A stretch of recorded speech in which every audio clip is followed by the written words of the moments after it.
Ela morava na dobra de um papel.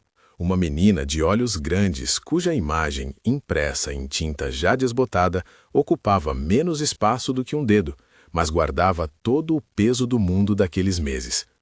A foto estava amassada, as bordas amareladas, e quando o soldado a abria à noite, contra a lanterna escassa do abrigo, parecia brilhar com uma luz própria.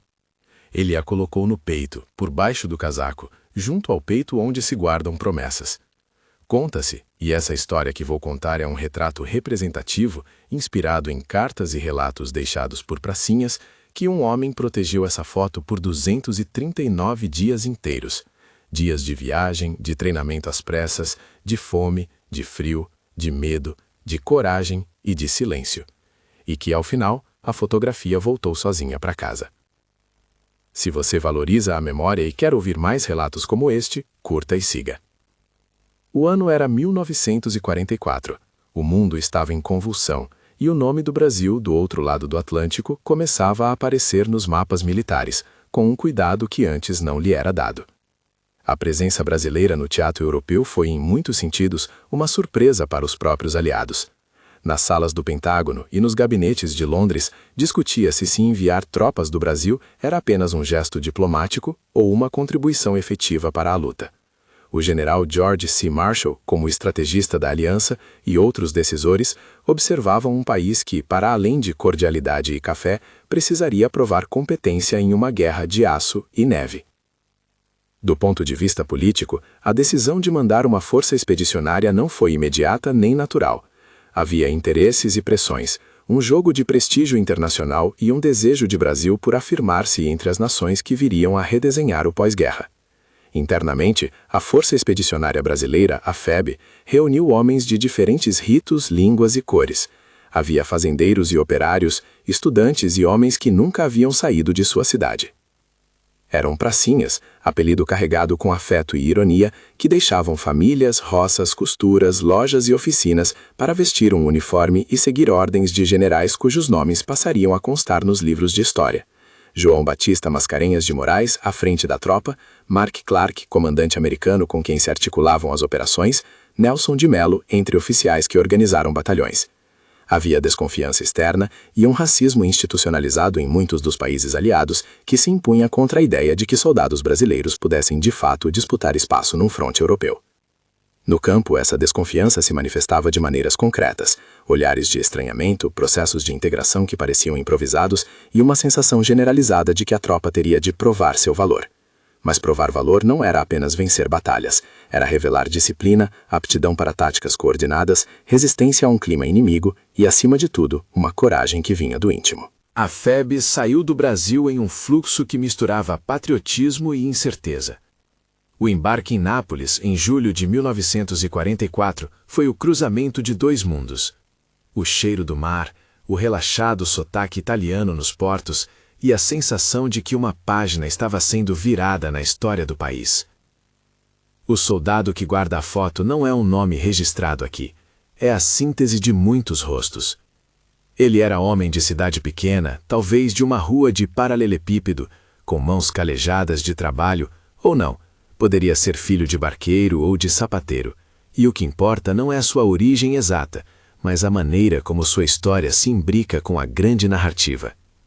Antes de partir, escreveu cartas que não enviou todas, prometeu voltar para a filha que nunca viu crescer e foi instruído nos acampamentos apressados, onde o treino era curto, intenso e rude. Havia pressa e improviso. Armas, marchas, códigos, a mecânica da disciplina militar se aprendeu em semanas que pareciam anos. Nas cartas, quando havia tempo entre um turno e outro, o soldado descrevia cheiros, o do café que a mãe faria à tarde, o da terra molhada depois de chuvas de verão, o cheiro metálico das armas limpadas sobre a lua. Falava pouco dos calibres, das formações, das ordens, preferia mencionar a foto, o diminuto retrato que passara a vida com ele. Era um ritual. Todas as noites rivava a imagem com o polegar, olhando para a luz de uma lanterna, contando os olhos da menina, imaginando o riso, lembrando o toque da mecha de cabelo que nunca foi. A foto era um relicário portátil. A cada patrulha, antes de partir, ele a encostava ao peito e murmurava uma promessa, uma oração, e fechava a carteira como quem sela um pacto. Havia entre os brasileiros uma camaradagem que atravessava as linhas de cor e classe. Diferente do que se via nas praças americanas, onde a segregação era institucional, os pelotões brasileiros eram compostos, claro, com todas as tensões do Brasil, mas a necessidade imediata fazia com que as mãos se unissem. Um comandante poderia olhar para a condição física, para a disciplina e, acima de tudo, para a coragem. No soldado representativo, essa coragem se demonstrava em pequenos gestos: dividir um pedaço de biscoito, limpar a bota do camarada ou proteger com cuidado um pedaço de papel que trazia a face de uma criança. Era nesses gestos que se forjava uma reputação. Quando as primeiras operações no campo começaram a exigir mais do que boa vontade, veio a prova de fogo. Monte Castelo, em fevereiro de 1945, tornou-se um nome sagrado e doloroso para a FEB.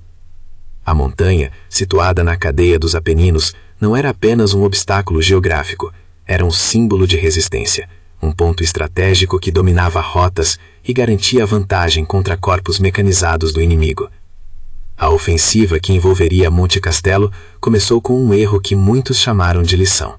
Tentativas anteriores de tomada falharam por subestimação do terreno e do inimigo. O frio cortava a pele. A neve, quando vinha, fazia ruído diante da marcha e as trincheiras transformavam-se em pequenas ilhas de lama e rocha. No cotidiano antes da batalha, o soldado dobrava a foto e a colocava no bolso interior, mais perto ainda do coração. Ele sabia que em qualquer momento algo poderia acontecer. Havia o som constante da artilharia distante, como um relógio que marca horas de ferro. Em uma noite em que a neblina cobria o acampamento e só se ouviam passos abafados, ele sussurrou para a fotografia um pedido simples: "Volta, minha filha. Volta com papai." Não há aqui confirmação de que tal frase tenha sido dita por alguém em particular. É um eco de muitas vozes. Essas palavras ilustram a forma como os pracinhas lidavam com a distância, amarrando afetos à pele, levando-os como talismã. A partida para as ações era também parte de um aprendizado. No início, a FEB foi vista por alguns aliados como uma unidade com deficiência logística e pouca experiência em combates modernizados. A tática de ataque precisava ser reinventada, coordenação com artilharia, comunicação com blindados e aviões aliados, correção de posições. Os batalhões brasileiros, sob comando do general Mascarenhas de Moraes, aprenderam rapidamente a reciclar erros em estratégia. Houve noites de reunião, mapas espalhados sobre mesas, oficiais que riscavam rotas e calculavam distâncias, e a sensação constante de que o tempo era um inimigo paciente. Entre essas reuniões estratégicas, a vida do soldado seguiu feita de pequenos rituais. Em Nápoles, o calor do porto contrastava com a memória do frio que viriam a enfrentar. Ele lembrava do som do mar batendo no casco do navio, da sensação de estar sendo transportado por uma máquina muito maior do que sua ansiedade. Ao desembarcar na Europa, os pracinhas sentiram os olhares de curiosidade e, por vezes, de desdém. Mas havia também curiosidade boa, a observação dos italianos sobre a música, a comida e a cor do Brasil, e de oficiais aliados que logo notaram a determinação do contingente. A cada avanço nas campanhas, relatos começaram a subir, dos campos de batalha, de cartas perdidas e encontradas, de bilhetes passados entre companheiros, que a FEB tinha aprendido a lutar, que a sua disciplina crescia, que a capacidade de manter posições em terreno hostil era surpreendente. Esses prognósticos mudaram pouco a pouco. Não foi uma virada imediata nem unânime, mas um processo. A Batalha de Fornovo, em abril de 1945, seria outro desses pontos de inflexão. Uma manobra envolvente capaz de cortar uma retirada inimiga e forçar uma capitulação em massa da 148ª Divisão Alemã. O reconhecimento formal e público da competência brasileira aconteceu às custas de suor, feridas e noites mal dormidas. Enquanto a guerra cosmopolita se desenrolava, o cotidiano íntimo daqueles homens continuava a orbitar em torno de pequenas coisas. Uma carta recebida de surpresa, um pedaço de bolo que um cozinheiro improvisava, um lenço com anotações de uma mãe, recados que circulavam na base. O soldado representativo lia as cartas com mãos que às vezes tremiam, respondia com caligrafia acelerada e enrolava as missivas para escondê-las das intempéries. Em dias de tempo ruim, quando a lama grudava nas botas e o vento fazia os corpos encolherem, ele puxava a fotografia para fora e, em silêncio, tentava escutar por trás da imagem o riso que não estava ali. Havia também o medo de esquecer. A memória, em guerra, é um bem precioso e frágil. Algumas noites, os homens recitavam nomes das cidades, dos rios e das pessoas, para manter viva a geografia daquilo que ainda existia fora do fronte. Era uma forma de resistência contra a despersonalização que a guerra impõe. Para o soldado, a foto era a âncora. Nas marchas sob chuva, onde a lama parecia tentar apagar tudo, ele protegia o retrato atrás do couro de uma carteira, encostando-o ao ventre, como quem protege um embrião de calor e peso. Os dias, somados, foram medindo as esperanças e as perdas em unidades que não são apenas numéricas. Quando os primeiros reconhecimentos públicos chegaram, eles vieram de maneira contida. Relatórios americanos que concediam louvor ao desempenho tático de alguns batalhões, menções oficiais e manchetes. Mas a transformação verdadeiramente notável foi íntima. Homens que haviam partido em dúvida e cautela voltaram a si mesmos, e outros, com um tipo de autoridade construída em terra estranha. O Brasil ganhou, a propósito, não apenas um capital político, mas um capital moral de experiência e respeito. Por trás dessas conquistas, contudo, havia o preço. Feridas abertas, silêncios que se abrigavam em olhares, noites de ansiedade por notícias que não chegavam. O soldado representativo, ao final de um dia de patrulha, estendia a mão e tocava o papel da filha, como quem verificava se ainda existia um elo entre o ontem e o amanhã. Alguns camaradas riam, outros achavam superstição, mas poucos questionavam a eficácia do gesto. Em um cenário onde a normalidade fora interrompida, o ato de conservar um pedaço de papel significava manter viva a própria humanidade. A logística da FEB também trouxe desafios práticos e simbólicos. Equipamentos chegavam com atraso. Nem sempre os suprimentos eram congruentes com as necessidades de um exército moderno. Ainda assim, a tropa brasileira mostrou capacidade de adaptação. Aprendeu a sincronizar seus movimentos com artilharia aliada, a coordenar ataques noturnos e a usar a topografia ao seu favor. Oficiais italianos e americanos observavam com crescente admiração a forma como os pracinhas se integravam às operações de maior escala. E nos relatórios começaram a aparecer números que impressionavam: prisioneiros tomados, posições conquistadas, perdas infligidas ao inimigo. Números que, somados, construíam um argumento irrefutável. O Brasil havia chegado para lutar. Em meio a mapas e ordens de operação, havia ainda a pergunta que martelava na cabeça de muitos familiares no Brasil: como se mantinha o contato? Cartas demoravam. O correio era um fio tênue entre frente e casa. Aos poucos, as notícias chegavam. E quando chegavam, carregavam a ambivalência das boas novas temperadas pelo temor. A foto tornara-se para muitos a metáfora mais simples dessa ausência. Um pedaço de papel que substituiria a presença por um tempo indeterminado. Para a filha, talvez, a fotografia fosse o único retrato de um homem que prometera ensinar a andar de bicicleta. Ou então, o único rosto que ela reconheceria na festa de volta. Para o soldado, guardar aquela imagem era manter acesa, de modo prático, a responsabilidade para com a continuidade de uma vida que parecia se expandir para além do campo de batalha. A aproximação para Monte Castelo trouxe mudanças. As noites tornaram-se mais curtas e o treinamento mais específico. Oficiais que estudaram o terreno perceberam que vencer a posição exigiria coordenação combinada, desgaste do inimigo e sacrifício calculado. Alguns ataques foram ensaiados e replanejados. A tropa aprendeu que a geografia podia ser tão implacável quanto a artilharia inimiga.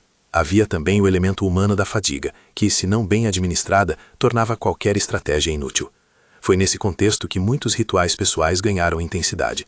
Fotografias eram reexaminadas, cartas eram relidas em voz baixa, promessas eram repetidas como mantras. Um episódio simbólico contado por diversos relatos descreve uma pequena comunidade de pracinhas durante um intervalo. Um dos homens, que havia recebido um pacote do Brasil com pão caseiro e um recado da esposa, abriu o embrulho sob o olhar de outros, e a cena reverberou. Lágrimas furtivas, mãos que pegavam o pedaço de pão e uma vontade coletiva de preservar o que restava da vida anterior. Nada ali era espetáculo. Era resistência à brutalidade do esquecimento. O soldado representativo ali tocou a foto e fez uma promessa silenciosa de que após aquela luta nada impediria seu retorno. Foram dias de frio e de movimentos calculados. O inimigo, conhecedor do terreno, fazia uso de posições fortificadas, e o combate muitas vezes reduzia-se a empurrar uma linha a alguns metros, pagar o preço e consolidar a posição diante de um fogo que vinha de cima.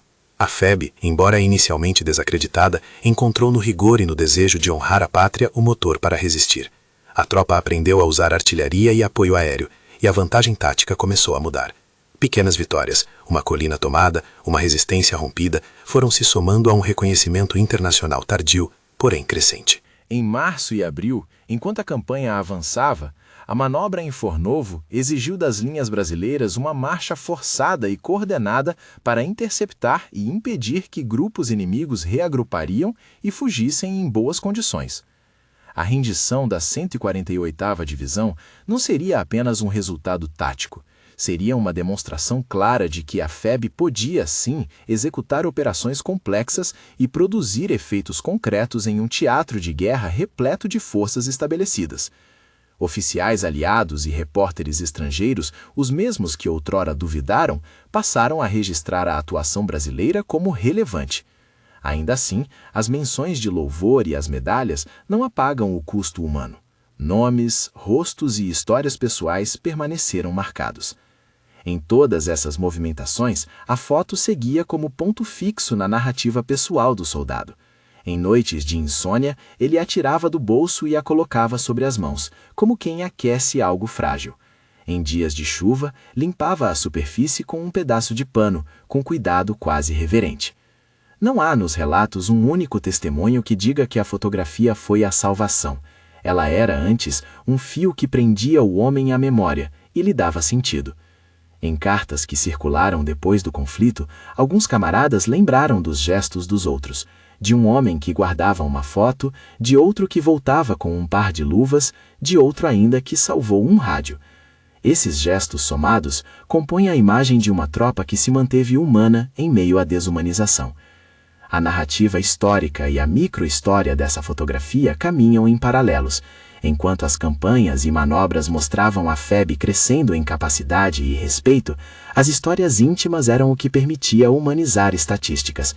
Um comunicado militar pode listar prisioneiros e equipamentos capturados, mas não registra o que uma fotografia amassada significa para um coração. É por isso que, mesmo com os títulos e as medalhas, a memória individual resiste como fonte de sentido. Ao aproximarem-se dos dias decisivos de Monte Castelo, a tropa enfrentou não apenas o inimigo, mas a própria percepção do que significava vencer.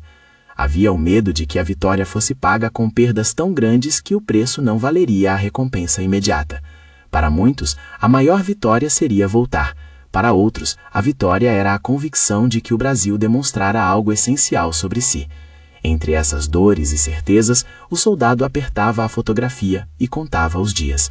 239 era um número que carregava um ritmo, meses inteiros de ausência, noites de guarda e semanas de campanha. Ele sabia que cada dia poderia ser o último para seu próprio relato. E então veio o momento que muda a escala da narrativa. Ordenações finais, o recuo para posições de ataque e a carta de mobilização verbal de oficiais mais altos. Os mapas foram abertos uma última vez, as posições marcadas, as rotas calculadas e, por fim, a ordem: avançar na madrugada. O ar estava frio e o som dos passos das botas parecia um prelúdio. O soldado colocou a foto uma última vez sobre o peito. Respirou fundo e a lembrança do riso da filha passou como um filme diante de seus olhos. O mundo reduzira-se a uma respiração. A próxima hora seria a hora que decidiria tanto a geografia do terreno quanto a geografia de suas memórias. Eles marcharam. A marcha subiu por trilhas que pareciam ter sido esculpidas para provar a resistência humana. Ao longe, o som das metralhadoras e o ruído da artilharia compunham uma sinfonia assombrada. O soldado seguia no pelotão, o corpo pesado, a mochila carregada com tudo aquilo que um homem não quer perder. A cada passo, a fotografia protegia-se debaixo do couro, sobre as costuras do destino. Ele pensou nas promessas não cumpridas, nos natais que poderiam vir a faltar, nas histórias que talvez contassem dele depois. E, no entanto, havia uma espécie de convicção que alguma coisa daquele sacrifício faria sentido, que a memória seria preservada de algum modo. A cena final deste trecho, antes das nuvens baixarem sobre o campo e antes que a fúria do combate dissesse seu nome, permanece como imagem fixa. Mãos enluvadas segurando uma pequena fotografia, o frio que morde as extremidades, a respiração condensando-se no ar da madrugada, e o som longínquo de ordens sendo repetidas. O soldado ergue a cabeça, respira e segue à frente, sem saber que, daqui para frente, a história mudará o curso de muitas vidas e que há sempre uma ambiguidade que acompanha o retorno. Nem tudo volta do mesmo modo. No momento em que a tropa se aproximava da crista, com as primeiras clarões de fogo surgindo no horizonte, a sensação era de estar no limite entre o que ainda pode ser mantido e o que pode ser perdido para sempre. A foto apertada junto ao peito parecia mais do que papel, parecia ser a própria prova de que alguém existe para esperar. Amanhã as coisas poderiam ser diferentes. Ainda faltavam decisões táticas importantes, surtos de coragem e atos de compaixão que, nos relatos posteriores, seriam lembrados como pequenos milagres de humanidade em meio à dureza da guerra. Mas naquele instante, a marcha é o ritmo principal, e a promessa o pano de fundo que move cada passo do soldado representativo. À medida que o sol fraco começava a romper a névoa dos vales, as formações se ajustavam, e a tropa preparava-se para o impacto. O coração de cada homem batia numa cadência que misturava medo e determinação. A história do Brasil na guerra, que até então passara por fases de dúvida e de prova, estava prestes a escrever um capítulo que seria citado por décadas. Mas antes que o primeiro confronto pleno acontecesse, antes que as linhas se quebrassem e se refizessem sobre o fogo, permanece a imagem da fotografia, amassada, quente do calor do corpo, guardada por 239 dias, testemunha muda de um homem que esperava voltar. A narrativa segue adiante, com mapas, decisões e pequenas histórias de coragem, e a pergunta que acompanha a todos é a mesma: o que retorna depois da guerra? Para muitos, o que volta é tanto matéria quanto memória. Para outro, o que volta é apenas um pedaço de papel que encontra sua casa de novo. Talvez entre pertences separados, talvez entregue por um camarada ou encontrado num bolso esquecido. Para o soldado, porém, aquilo que volta ou não volta carregará todo o sentido de um tempo vivido em plena intensidade. E enquanto as ordens finais soavam e as primeiras rajadas anunciavam a batalha, a fotografia continuava ali, firme, um amuleto que representava um compromisso com a vida que havia ficado ao longe. O ar se partiu em estilhaços de luz quando a madrugada rasgou a névoa sobre Monte Castelo. Não foi uma explosão única que mudou o dia, mas uma sucessão de respostas, trovões de artilharia que se alternavam com silêncios cortantes, o cheiro de pólvora que subia como neblina e grudava nas roupas, o som das ordens murmuradas, repetidas para que chegassem intactas ao ouvido do próximo. A geografia do combate era um desenho imposto por fogo e pedra, saliências que viravam refúgios temporários, buracos onde o mundo parecia caber inteiro, horizontes reduzidos a um amontoado de gestos. Na pele do soldado representativo, cada ruído era um aviso e uma medida. Ele sentia o metal das balas passarem no ar como se fossem lâminas de vento. Sentia sua respiração condensar-se em nuvens e cair de novo, fria, sobre as sobrancelhas. E sempre a fotografia, dobrada em 4, guardada naquele canto do corpo onde as roupas não asperavam a pele, mas onde o calor humano poderia persistir. Em meio ao passo ritmado, ao rumor das botas, a foto era um graveto de luz contra a escuridão. Pequena, frágil, impossível de substituir. As ordens de avanço chegaram com a clareza de quem precisa vencer no imediato. A manobra exigia não só força, mas precisão. Limpar uma trincheira, ocupar uma saliência, estabilizar uma frente. Homens se moviam em grupos, apoiando-se uns nos outros, empurrando com uma determinação que era, em grande parte, a vontade de voltar. A resposta do inimigo veio rápida, com tiros que raspavam o som como lâminas e jatos de morteiro que faziam tremer a terra. Havia estratégias aprendidas, mas também improvisos nas esquinas da necessidade. Quem tinha rádio coordenava, quem não tinha obedecia, quem podia cobria o companheiro. No calor da luta, as fronteiras entre o gesto tático e o impulso humano se tornavam tênues. Em um momento de pausa, quando a fumaça baixou e o ruído distante substituiu o estrondo próximo, o soldado tirou a fotografia com mãos que tremiam mais do que a vontade de olhar permitiria. Fitou o pequeno rosto como se buscasse um comando que o lembrasse do porquê. Era um instante que muitos reconheceriam, uma espécie de confirmação íntima de que os passos seguiam não só por ordens, mas por uma promessa. Em relatos colhidos depois, há vários que falam de gestos assim: riscar frases com o polegar, amenizar a rigidez do papel com calor humano, falar baixinho, sem esperar resposta. Esses gestos não aparecem nos comunicações oficiais. Aparecem nas cartas e nas lembranças daqueles que sobreviveram para contar. A vitória sobre Monte Castelo não foi instantânea nem limpa. Veio como consequência de noites de ajuste, de novos esquemas de ataque, da cooperação entre infantaria, artilharia e apoio aéreo. Perdas ocorreram, feridos foram amontoados e levados para retaguardas improvisadas. Homens que riam juntos antes do combate ficaram mudos depois. Ainda assim, quando a bandeira brasileira passou por trechos e os rumores de reconhecimento chegaram, havia entre os pracinhas uma mistura de cansaço e uma espécie de orgulho contido. A tropa havia chegado a um ponto em que a desconfiança externa já não bastava para definir seu valor. O mundo que os observava começou a ajustar a vista. Em meio ao reconhecimento, porém, o preço foi evidente. Corpos marcados, olhos que não encontravam mais alegria fácil e cartas que jamais seriam entregues. O soldado representativo continuava a cumprir seus rituais. Limpava a fota com suavidade se encontrava lama no seu rosto. Guardava-a com a mesma seriedade com que guardava a munição, como se o objeto tivesse dupla função, sentimental e simbólica. E havia outra coisa. Cada vez que a tropa recolhia pertences para envio posterior ao Brasil, havia um inventário que tentava pôr ordem no desassossego. Relógios, medalhas improvisadas, roupas e, por fim, pequenas coisas que eram imprescindíveis apenas para quem as possuía. Uma fotografia, um bilhete enrugado, um pequeno mimo.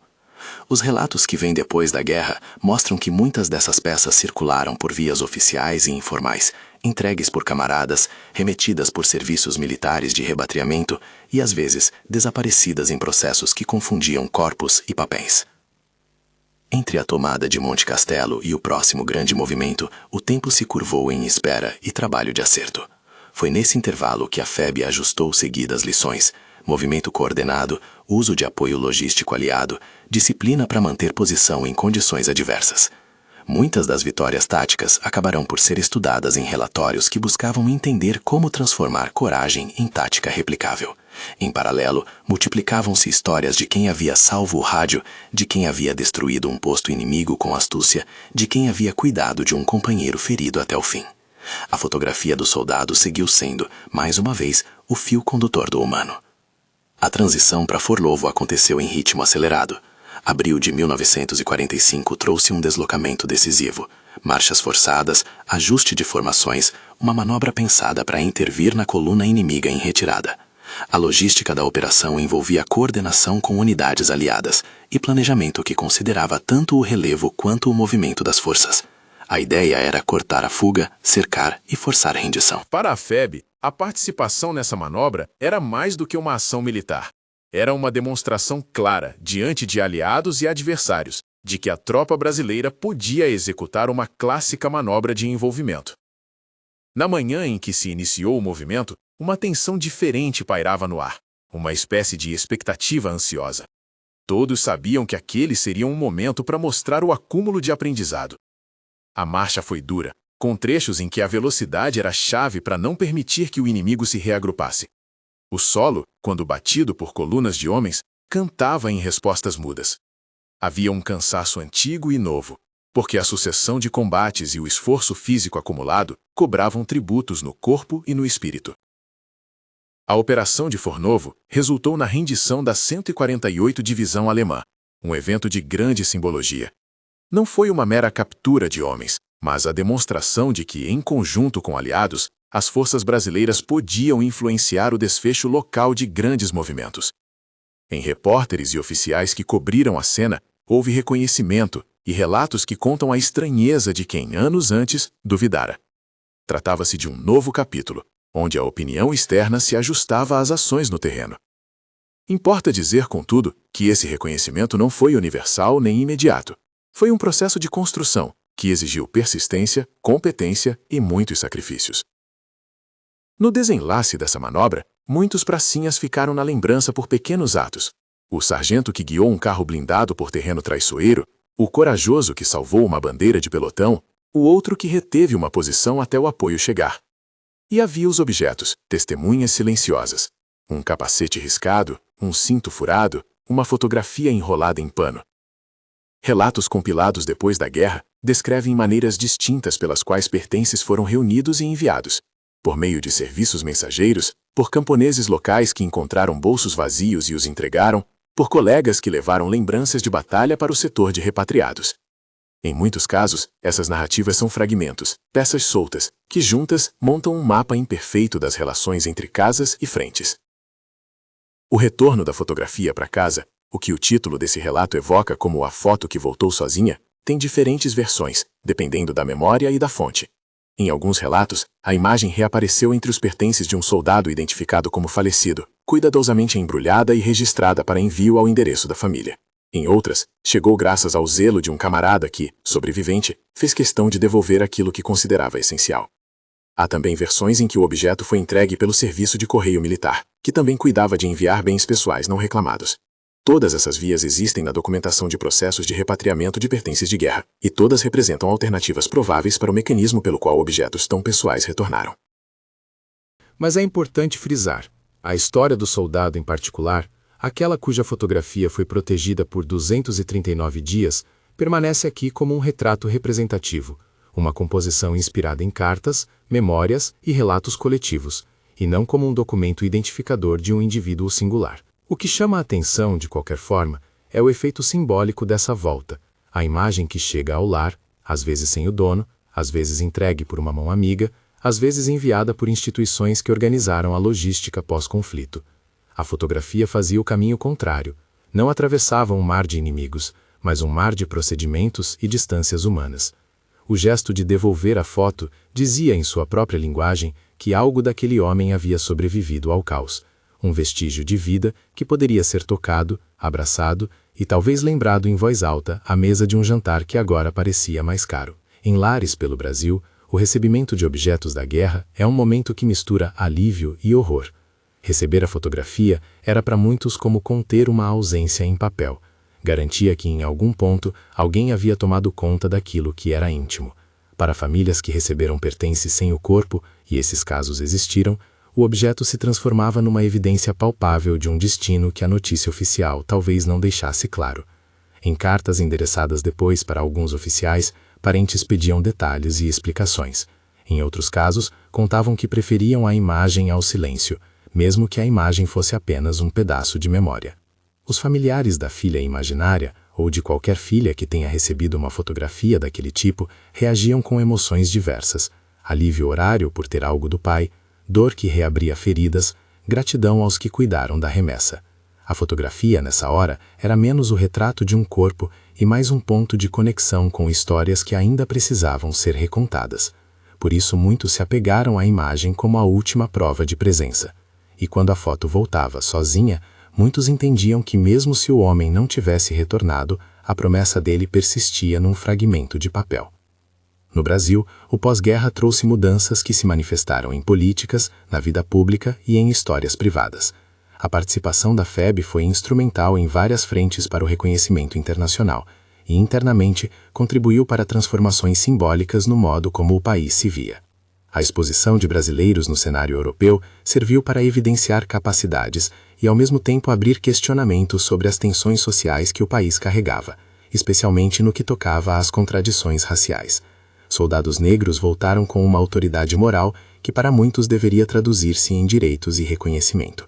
Em diversas regiões do país, o retorno de veteranos provocou expectativas por mudanças sociais que, em alguns casos, tardaram a se concretizar. O testemunho coletivo da FEB também alimentou memoriais, relatórios e narrativas públicas que insistiam em recontar a versão dos que estiveram no fronte.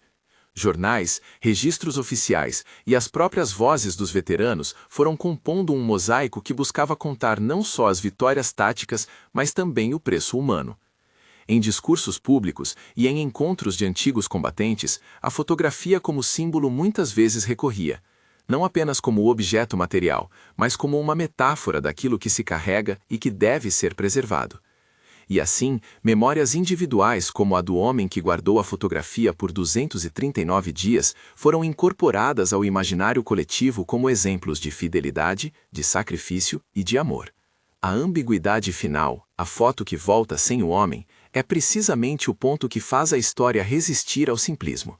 Em muitos lares, a foto voltou acompanhada de silêncio e de perguntas sem respostas. Em outros, o homem retornou, marcado e transformado, levando consigo a mesma foto e uma história impossível de contar toda. Há ainda aqueles episódios em que a foto apareceu entre pertences de um soldado cujo destino era incerto e que só um registro oficial poderia explicar. O que fica, de forma transversal, é uma noção. A guerra devolve coisas, mas nem sempre devolve a integridade do que existia antes. Memória e história andam juntas, porém com ritmos distintos. A história inscreve datas, movimentos e resultados. A memória preserva o gesto que não cabe nos números. Quando olhamos para os arquivos da FEB, vemos mapas, nomes de oficiais, relatórios de operações, dados sobre marchas e rendições. Quando olhamos para cartas, para fotografias e para depoimentos, vemos rostos e gestos que pedem uma escuta diferente, aquela que tenta entender como uma imagem amassada pode equivaler a um mundo inteiro para quem a carrega. Há também o aspecto simbólico mais amplo dessa microhistória. A proteção de uma foto por 239 dias pode ser lida como uma parábola sobre o que é ser humano em tempos extremos. Manter um laço com o outro, manifestar fidelidade a uma promessa, insistir em uma continuidade que a destruição tenta romper. Nessa leitura, a foto não é só um objeto, é uma resistência à erosão da história pessoal. Em narrativas, essa resistência se manifesta em detalhes, o cuidado de secar a fotografia após uma chuva, o gesto de colocá-la no bolso mais quente, o ato de riscar um canto para marcar dias. E esses detalhes replicam a maneira como pessoas normais se protegem em situações extraordinárias. Retornar à questão do reconhecimento internacional e do prestígio conquistado pela FEB é necessário para fechar o campo de contexto. As ações em Monte Castelo e Fornovo foram marcos que ajudaram a alterar percepções. Eles constituíram partes de um processo que levou aliados a reconsiderar a utilidade real das tropas brasileiras. A consequência política não foi instantânea, mas teve seus efeitos. Ganhou o Brasil um fôlego simbólico em fóruns internacionais e nas conversas que definiriam as fronteiras do pós-guerra. Internamente, veteranos passaram a exigir voz e visibilidade, e algumas conquistas surgiram: reconhecimento por bravura, honrarias e uma memória institucionalizada em memoriais e documentos. Ainda assim, enquanto as narrativas públicas se moldavam, muitas histórias individuais permaneceram no espaço íntimo das famílias, guardadas como relicários. A fotografia que vem à tona é parte desses relicários. Em aldeias, em grandes cidades, a imagem voltava para mãos que talvez nunca a tivessem conhecido antes do conflito.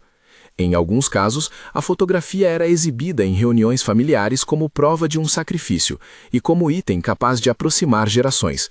O avô, o pai, a neta, que via ali um rosto cujo riso havia sido contado em repetidas versões pelo tempo. A história do soldado que protegeu a fotografia por 239 dias e cuja foto voltou sozinha, portanto, funciona em múltiplos planos. No plano militar, é reflexo de disciplina e aprendizado. No plano humano, é imagem de vínculo e promessa. No plano social, é peça que dialoga com as transformações do Brasil de então. Mantém-se com isso uma tensão fundamental. Celebra-se a capacidade de lutar e de aprender com a guerra, ao mesmo tempo em que se reconhece que o resultado carrega perdas que não se resolvem com placas ou medalhas. Ao encerrar este relato, é necessário regressar por um momento à linguagem que abre a história, tratar o episódio como um retrato representativo, inspirado em cartas, relatos e memórias. Essa escolha preserva a força narrativa sem transpor a fronteira entre ficção e documento. Muitas vozes alimentaram a imagem que aqui foi contada. Muitas mãos entregaram pedaços de vida que juntas permitiram compor um quadro maior. É essa costura que dá sentido a histórias como a da fotografia que viajou o tempo e voltou. Ela é testemunho coletivo, não certificado individual. A imagem final fica simples e quase íntima. Uma carteira primeiro, depois mãos que a abrem, um pequeno pedaço de papel com bordas amareladas e estampado o rosto de uma menina que talvez tenha esperado por um pai que não voltou inteiro. Ao tocar a fotografia, a família lê nela a presença ausente e o esforço invisível. E na cidade, nas praças e nos memoriais, o que resta é o compromisso de lembrar. não só as grandes manobras e os nomes dos generais, mas os pequenos atos que formaram uma nação em circunstâncias extremas. Se esta história tocou você, compartilha e conte nos comentários se sua família guarda alguma memória da guerra. Há uma coleção de relatos que espera ser ouvida, e cada história devolvida é um pedaço a menos no esquecimento. Se quiser ver mais relatos e documentos sobre a FEB, há uma playlist com outras narrativas e contextos que ajudam a alongar essa conversa sobre memória, valor e sacrifício.